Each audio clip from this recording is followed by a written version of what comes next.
Hey everybody, welcome to AniBreak, the show that breaks down the week's hottest topics in anime, manga, and video games. My name's Jason, and I know I've been away for the past few weeks, and I do apologize for that. It's not that I just, needed to take a break from you guys. I love, talking with you guys every single week. It's more along the lines of I was actually hired as a contract position for the brand new Japan Expo USA, which was taking place at the Santa Clara Convention Center last weekend. But there was a lot to do in terms of prep work for the first impact, so I was brought up there around the 1st of August, and everybody was working really hard, working together to make this convention happen, which consisted of me and everyone else working like 12 to 14 hours a day for 7 days a week straight. So that's why there wasn't much in terms of, shows during this past month, or just me being online for that matter. Just been so busy working on a bunch of stuff. But I think it was actually all well worth it because the show, a lot of people enjoyed it. The overall response that I've been reading online has been very, very positive. There were always a couple hiccups here and there. I mean, every first con has its problems. It has its growing pains. It's going to happen. We all know this. So they're all things that are all feedback that we've taken. With the higher ups, both on the American and the French side, are actually going over them, and hopefully they will make some announcements relatively soon about what they're going to do about for next year. And yes, there will be a next year. So I'm looking forward to it, and I hope I can see you guys there as well. I actually met up with a few of you guys at Japan Expo. If you guys caught me, my usual routine at anime convention is to walk around the booths, talk with people, go record a bunch of stuff for the show and, for stuff that I enjoy. But no, this time they needed me at the info booth, so that's where I was all weekend long, with the exception of a quick joust over to the Sega booth to play Project Diva F, which I was very thankful to be able to do so. But I was able to meet a few of you guys there. I want to give out some quick shout-outs real quick. I was able to meet a wonderful couple, Greg and Christine. They have been longtime fans of the show. They were actually there at Japan Expo USA. Talked quite a bit with the two of them. And they're actually part of the Anime Visalia group up there in the San Francisco Bay Area. You guys can check them out at Anime Visalia, which is Visalia, and you can check that out on Twitter. The other guy I want to talk to, Christian. Christian's been a big fan since day one, he says, that's amazing. Thank you so much, Christian, for watching. And he actually found me, I think, on day 3 of the convention when I was at the booth, and wanted to take a picture and talked a little bit. I was very happy to meet him. So I'm really glad to meet some of you guys at JX. I would know I was incredibly busy. I couldn't talk for too long, but I was still very happy and very surprised to actually find that I have fans up there as well. So thank you guys very much. All right, let's talk about what was at Japan Expo. Aside from a number of great performances, none that I was able to get to myself. I was like, ugh, I wanted to go to at least one of the Iwadare concerts. Oh well, I'm sure someone's taking some video, and I can possibly see when it's posted online. I'll have to look on YouTube for that. The guest that I did see quite a lot of, and it was very entertaining, was a all-male Japanese cheer squad they brought over called Gamashura Onendan. And when you want to talk about guys with energy, these guys had a never-ending supply of it. You would, if you wanted to get their autograph, not only would you get their autograph, but you would also get a personalized cheer. They would even go around to some of the booths and cheer for them. If you had a really cool cosplay, they would cheer for you. And these are really energetic, really catchy cheers. So you guys, if you missed out on that, I'm hoping we'll bring them back for next year. Kind of an odd, tie on to that, but the day after Japan Expo USA, after it ended, a friend and I decided, we wanted to not be in the office, so we decided to go get some lunch. But first, we decided to stop by the Apple headquarters, One Infinite Loop. I've been there before. I've had lunch there. It's amazing. And tried to do the same thing. If not, we were just going to grab stuff at the store. And Orendan was actually out front in uniform taking pictures at Apple headquarters, at least outside. We tried to get them in, to no avail. There was an Apple employee, I believe her name was Sarah. She saw us standing there with them, like we knew what was going on, and they're like, what's going on? We tried to explain it, and then my friend goes, you know what? Instead of us trying to explain, we're gonna have them cheer for you. Come on, like we just met this girl 15 seconds earlier, and we're gonna have Gamashoto Oendan cheer for her. She was so confused, but then she ended up having a blast with it. I need to see if I can find her online so I can send her the picture. It was an unbelievable treat. But there was actually some really cool booths there. I mean, aside from the Wabi Sabi exhibit, which had a number of guests from Japan come over and showcase some of their talents, and it was absolutely insane to take a look at. But there's a lot of cool anime and manga stuff that was talked about at this convention as well, including Bones. Studio Bones had a booth there, and they were talking about Space Dandy. And if you went to their booth, they were covering their booth with cells from the upcoming series. And I gotta say, it just looks cool. I mean, when they try to make the slogan, it's about a guy who's dandy in space. You know you're going to be in for a very random comedic treat. Anime legend, I guess you can call him a legend, Shinichiro Watanabe, most famous, I guess, for directing Cowboy Bebop, is actually directing this. This is his first time directing an actual comedy, so take all of his talents he's amassed over the years and throw them into this one title, and it's going to be a treat. I cannot wait for it to come out. There was some other news actually at Yen Press during their panel. Now, normally when you have a popular light novel that's turned into a manga, and more often than that afterwards turned into an anime, a lot of people are saying, well, they really want to read the light novel. I've read the manga, I've watched the anime, but it just seems that the light novels always find themselves lost in trying to get over here. Not that much of a case anymore, because Yen Press announced that they licensed both the Sword Art Online and the Excel World light novel series. So we are going to get them in full, legitly, official translated in, hardcover form. Going to head or hard or soft cover form. We'll find out how they decide to send them out, but they are on their way stateside, so I'm really happy for that. I will be honest, I have read a little bit of the light novels for Sword Art Online through the translation site, the fan translation sites, and the fact we're getting a legit official version, I'm going to buy all of them the day they come out, and I hope you guys will as well. Oh, what else? Oh, I know another side bit with the Excel World, that I do know that part 1 of the series on Blu-ray is available for pre-order right now. You can go to your favorite website, Right Stuff, Amazon, etc., etc. It is up there. It will be coming out later on this year. It's kind of sad that they're doing the whole complete series part 1 and part 2. It's kind of I was hoping for a complete series. That's it. I don't want part 1 and part 2, but oh well. As Sega Fan in the chat goes, now if they could just release the Ladies vs. Butlers light novels.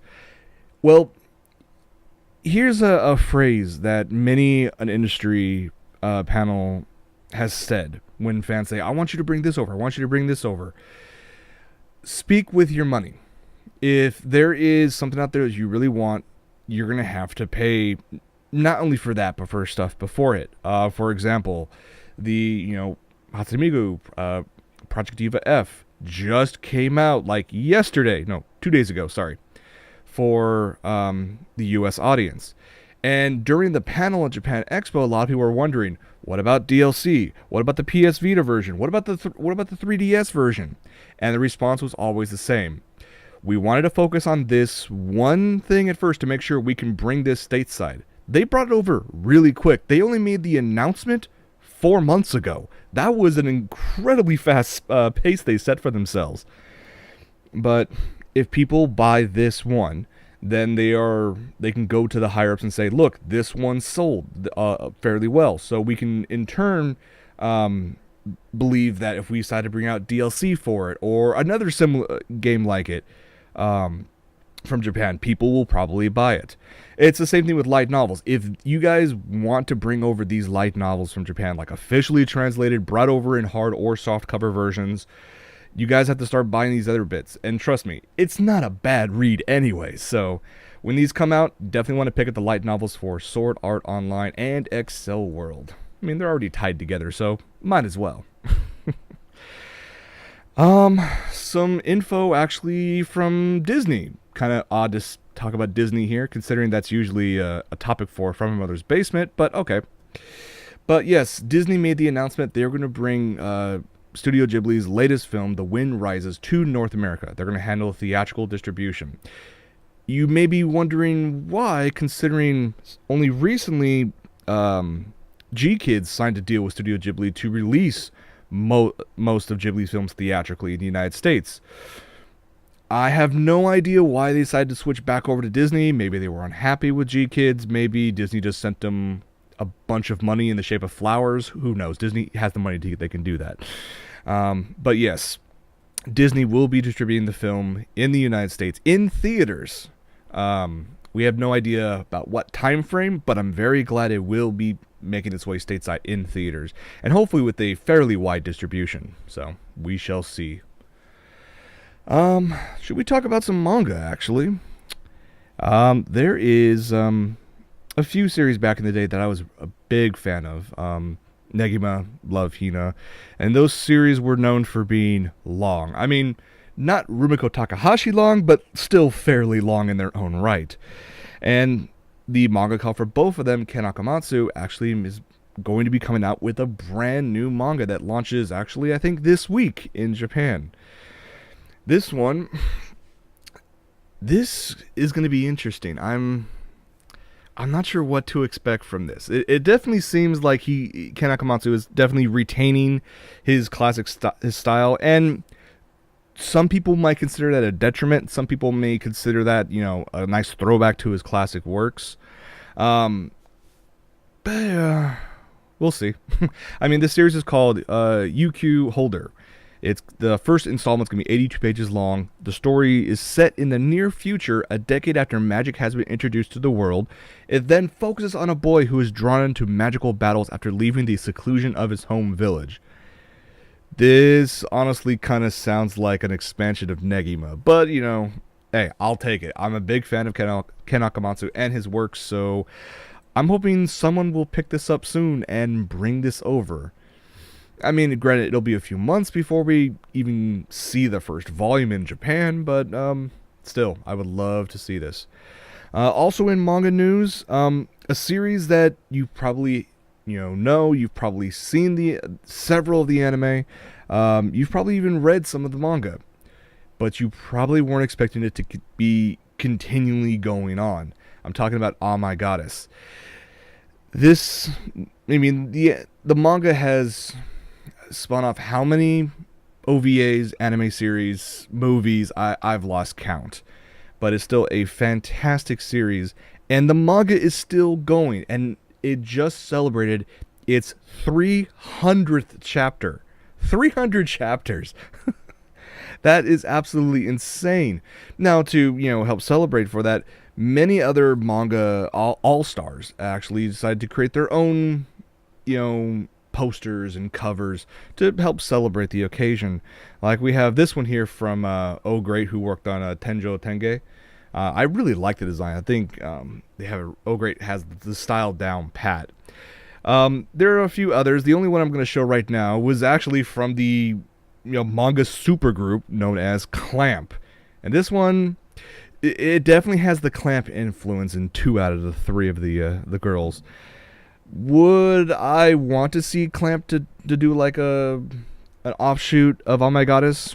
Honestly, no. I'm not the hugest of fans of their style, but it's still impressive nonetheless. I would probably prefer the Oh Great one over this.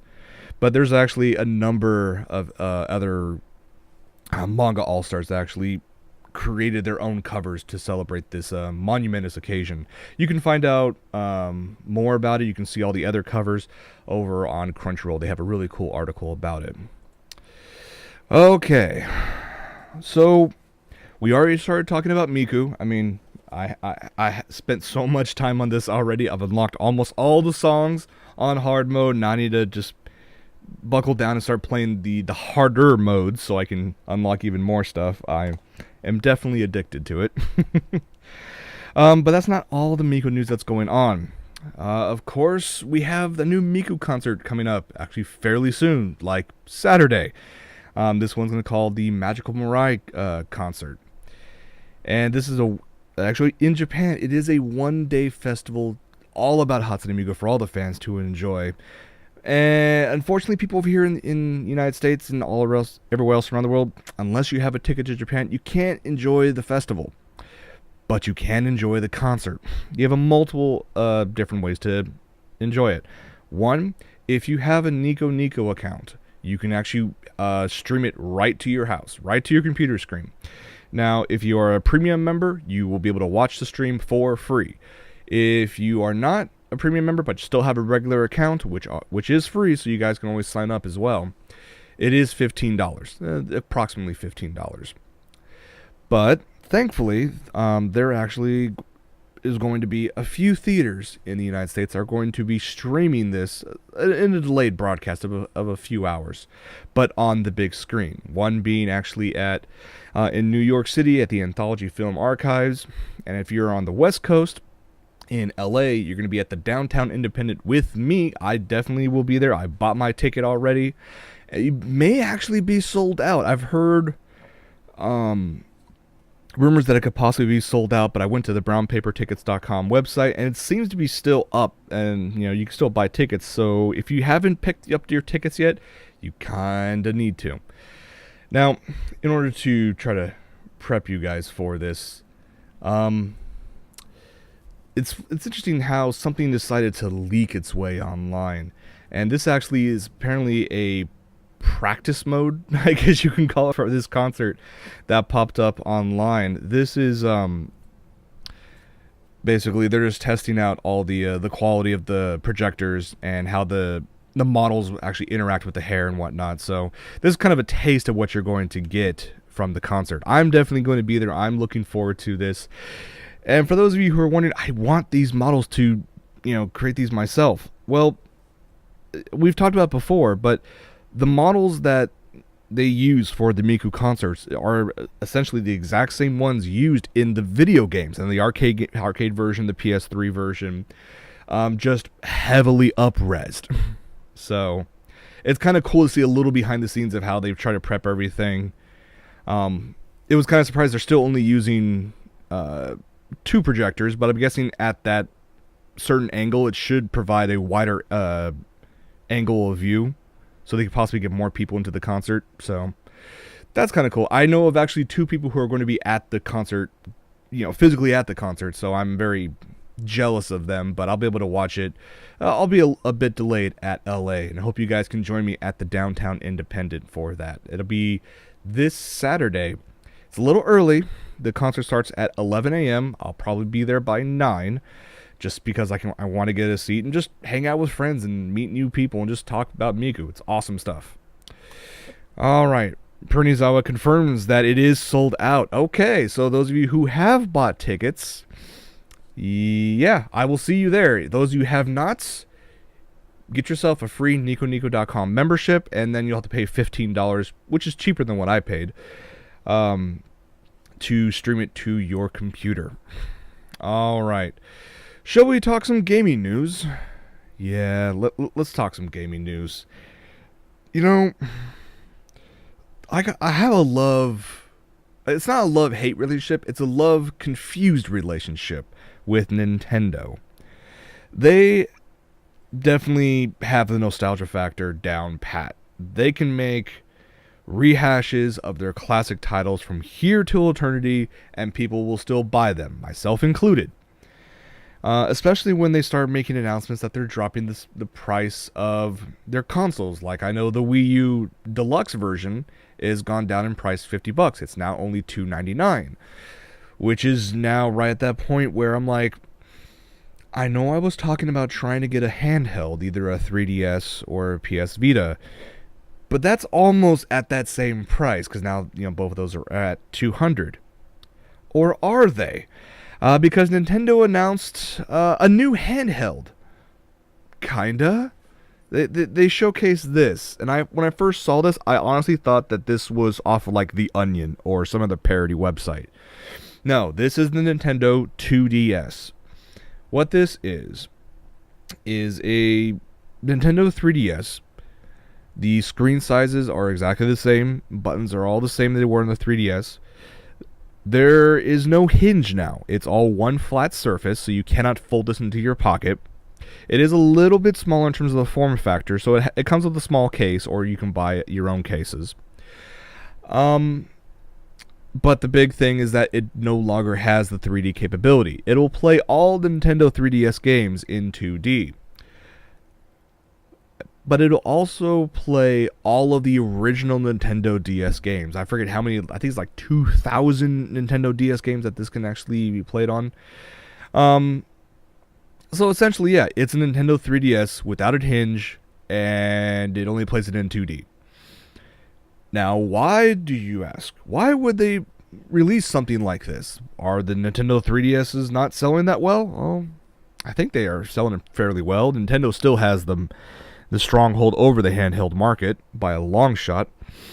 But this one is a more economical model. So if for the upcoming holidays or for a birthday or whatnot, if you or someone else wanted a handheld and cannot afford the $199 price for a brand new 3DS XL, you can always pick up the new 2DS for $129. This comes out in October.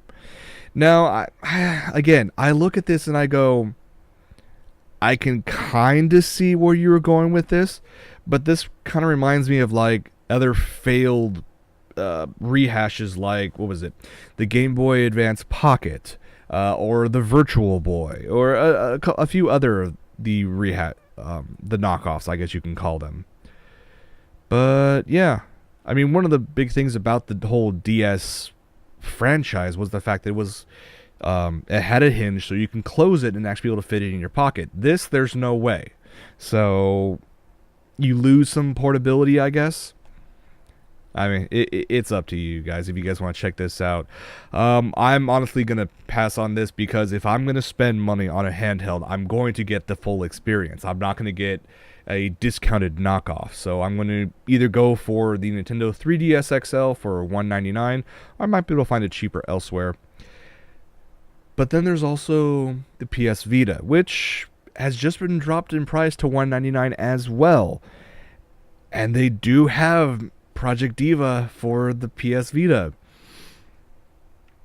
Yeah, I have to think about it. I'll think about it. I may pick one up sometime next month. I'm going to think about it for a while longer. So that's just me. So moving on to non-handheld gaming news, let's talk about MMOs, specifically Final Fantasy XIV, A Realm Reborn. I was in on the beta for this, and I gotta tell you, it's an absolute blast to play. For the first couple weeks that I was in the beta, I was playing it non-stop, as much as I possibly could. They set the time frames on the weekends to end, like, I think at 2 a.m. Monday mornings, and I would be up until I received the server notice saying server is shutting down in 5 minutes. So it's an absolute blast to play. From people who have played Final Fantasy XI, the other online game, they brought over a lot of the same like classes and how you can play. The UI is a little different. For those who actually played Final Fantasy XIV version 1.0, the version we should never speak of again, they said this is a massive improvement and is an absolute, it's so much fun to play.